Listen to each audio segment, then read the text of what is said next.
Hello and welcome back to the David67 Celtic News YouTube channel. This is a wee Saturday morning roundup of all the Celtic news of players in and out, Celtic players coming back from loan, and a few players that Celtic are said to be scouting at the moment. Just updating the last few days of Celtic news. Before we do crack on with the actual video, just a wee polite suggestion, encouragement. If you are new to the channel, not yet subscribed, please do click that subscriber button. Keep the numbers pushing up through the 1200s. Do click that like button if you like the video or like the channel. Do feel free to pass on the details of the channel to friends, family, other football fans, Celtic fans. Even one new subscriber every day does make me so happy. And as always, do feel free to use the comment section for pleasant, polite, constructive thoughts, opinions, theories, or raising any issues regarding Celtic at the moment. So, one of the big stories linked to Celtic at the moment is that Fenerbahce in Turkey are very keen to sign Dyson Maeda. It is thought that they have made a preliminary £10 million bid for Dyson Maeda, which is thought to be well below Celtic's valuation. However, Dyson Maeda has been in the media saying that he is keen to stay at Celtic, and it is known that Celtic and Dyson Maeda and his agent are in negotiations to extend Dyson Maeda's contract and also put him in the top 2 or 3 earners at the club, which I think is a good reward for last season. I don't see Celtic letting Dyson Maeda go in the next few years. I think Maeda will have a place at Celtic for as long as he wants to stay. Celtic do have quite a number of players coming back off loan, such as Luis Palma, Gustav Lagerbielke, Stephen Welsh, Kwon, and also Marco Tilio. It would appear that FC20 in Holland have decided not to use the buy option at the end of Gustav Lagerbielke's loan deal, even though he had a very, very good season for FC20. He was often in the team of the week in Dutch football and played as one of FC20's best players all season, including games in Europe. However, the coaching staff and director of football are more looking for an experienced centre back to add into their defence, and so it's thought that Lagerbielke will be coming back to Celtic to start the pre-season. It's unclear whether Brendan Rodgers is going to slot him into the rotation at centre back, send back on loan, or look to sell him on. I think given Lagerbielke's brilliant performances for FC20 in the Dutch league, it's probably worthwhile giving him a go through the pre-season, playing him alongside Scales, Trusty, and Carter Vickers, and finding the best combination among those 4 centre-backs to be Celtic's first choice 2 centre-backs for the season. I think personally, if Lagerbielke has improved as has been suggested in Dutch football, that he and Carter Vickers could prove a very good combination. Stephen Welsh has had a good season at Mechelen in Belgium. It's thought Mechelen are keen to sign him again on a permanent basis, and it's also thought that Ferencváros in Hungary, where Robbie Keane is currently their manager, and they will be in the Champions League Champions pathway, just like Celtic will be later on in August. And I think it's very likely that Stephen Welsh will be moving on either to Mechelen, to Ferencváros, or to another team. I don't see him having a long-term future at Celtic. Marco Tilio, currently on loan for Melbourne, will be playing the last game of his loan spell with Melbourne. He's playing in the grand final in the Australian League. That game should be a little bit later on this Saturday morning. And he has been very much their star player, bringing them back into the Australian League race and taking them to the final. And apparently he has also made a lot of improvement in many areas of his game. Whilst with Melbourne, he's managed to keep himself fit for the whole of 2025, and he's showing a tremendous amount of pace, good creativity, improved his crossing and passing and dead balls. His finishing has remained good, and he's also been very capable at creating space for fellow strikers and midfielders to run into, and has very much been thought to be one of the players of the season in Australian football. And I think he may well, given that Jota is out for the rest of 2025, I think he has a good chance of fitting into the rotation in the white players at Celtic, at least for the next 6 months, to see how he settles down in Scottish football, having had a good spell in Australian football. No news on Kwon or Luis Palma. I don't think either of them will be staying at Celtic past summer pre-season. I think both of them will get sold one way or another in the summer transfer window. There are a couple of players definitely leaving Celtic. Scott Bain is leaving Celtic and is leaving as a free agent to try and find first team football elsewhere. This has created a space for Ross Doohan, who is a free agent coming from Aberdeen. Doohan, of course, is a Celtic trained player from years ago, who then went off to play for a couple of English clubs, then back to play for Aberdeen. He's coming as a free agent, and he will fit in as the number 3 goalkeeper and fills a couple of the required quotas for the Champions League squad. Another player definitely leaving Celtic is Daniel Cummings, the young academy and B team star striker who had a great season last year in those two Celtic teams. He has signed for West Ham. That deal will then come down to a cross-border compensation deal, and the fee is thought to be somewhere between £300,000 and £500,000, which is a bit of a shame because it's very similar to the deals that caused us to lose players like Ben Doak, Rocco Vata, and Daniel Kelly. Some good news for Celtic in that Jeremy Frimpong, our previous right back, has now signed for Liverpool, moving from Bayer Leverkusen. The deal is thought to have included a sell-on clause for Celtic. The amount of money that Celtic are going to get from that sell-on clause is under debate. Some are saying 4 million, some are saying 5 million, and the upper estimate is 6.7 million. However, good news for Celtic, it adds more money to Brendan Rodgers' coffers for buying new players this summer.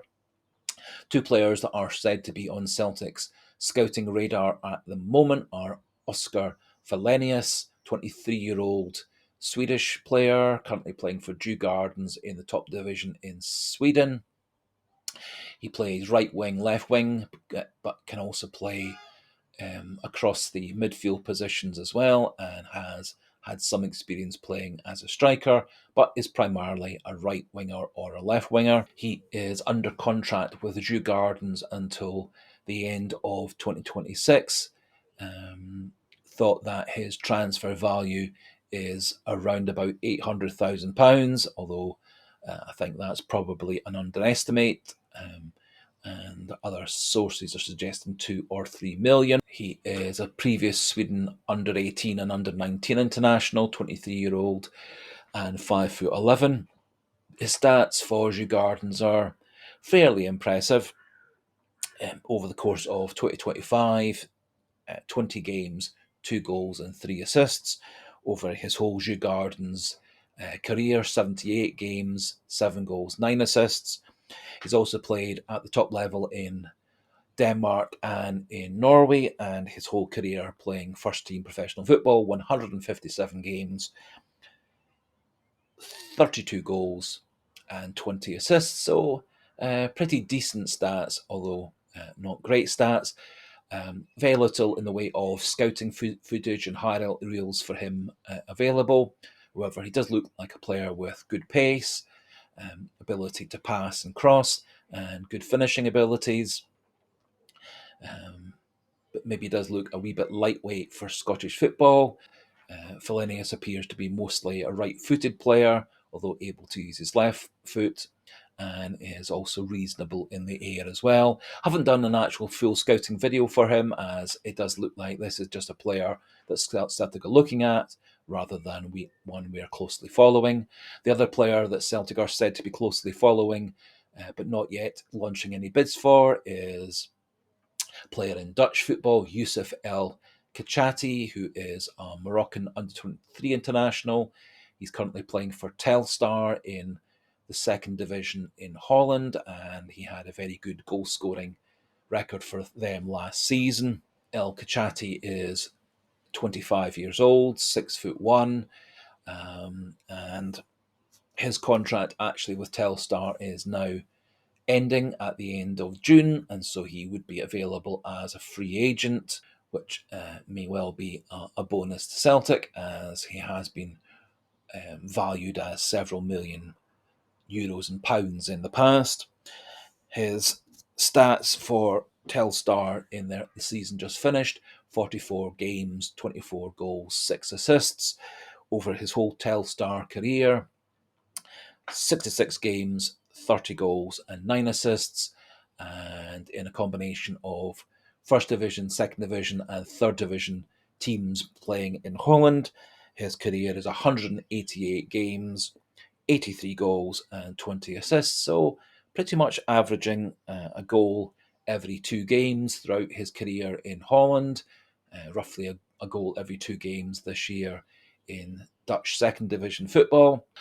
Again, only a couple of scouting videos for him on in YouTube and online. He does look a very powerful player, a lot of good pace for a player of 6'1". Reminds me a bit of Georgios Giakoumakis, who also came from Dutch football. Good strong player, can play getting in behind defence using his pace, able to run through the defence as well. Good on the ball, good finisher, two-footed, although primarily right-footed. And also from his profile can play out wide on the right, out wide on the left as well. And so quite a versatile player for Celtic, covering those front positions. Haven't done a full scouting video on him so far, as there is limited footage, but we'll try to do a full video if Celtic's interest in Kachhati does increase. A few other players Celtic are said to be looking at: Michel-Ange Balikwisha of Royal Antwerp. It's said that Royal Antwerp are very keen to sell him, and Balikwisha is keen to move away from Belgian football. It would appear that Royal Antwerp are in financial problems and keen to sell players to clear their debts, and Balikwisha is one of the players they are earmarking for sale. I have done previous couple of videos and scouting videos and highlight reels for him in the past, so do have a wee look at him. But he too also would cover all 3 front positions and play midfield roles as well for Celtic, and so again a very versatile player who could fill in a few of the gaps in our squad. A few other players at Celtic are known to be looking at. The Jelko Milosavljevic, the 17-year-old Red Star Belgrade centre-back. It's said that Celtic have made an offer for him, which was turned down. Red Star Belgrade are looking for 10 million euros, approximately £8.4 million, which seems an awful lot for a 17-year-old. And it's thought more likely that he's going to be going to the English Premier League or Germany. And both Liverpool and Everton have expressed an interest in signing Milosavljevic, and so I don't personally see that one as being a goer. Matthias Kvistgaarden is almost definite to be leaving Brøndby this summer. He's had another good season for Brøndby. However, it's been decided by him, his agent, and the club that it's time for him to move on. He has been willing to come to Celtic in the past, but a fee was never agreed, and Brøndby kept on putting that fee up and up and up. It's thought that the current asking price is somewhere around 10 million. But Celtic as yet have not made a formal offer, and also said that he is keener to go to German or English football, and it said that West Ham are preparing a 10 to 12 million pound bid for him, and Eintracht Frankfurt in Germany are also looking to buy Kvistgaarden. And so it may be that Celtic are going to be in a wee bit of a battle for Kvistgaarden's signature, and it might come down to which of those teams gives him a better contract offer, or maybe gives him a better offer of regular first team football. And I think of those three clubs, Celtic are probably the most likely to be able to give him the best guarantee of being the first choice starter.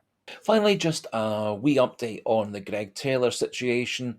He's going to be going into the last month of his contract as of tomorrow. Still no movement in terms of Taylor signing the contract that's on the table from Celtic. Still no movement in him announcing where he's going if he is leaving the club. The current favourites to sign him are PAOK from the Greek football.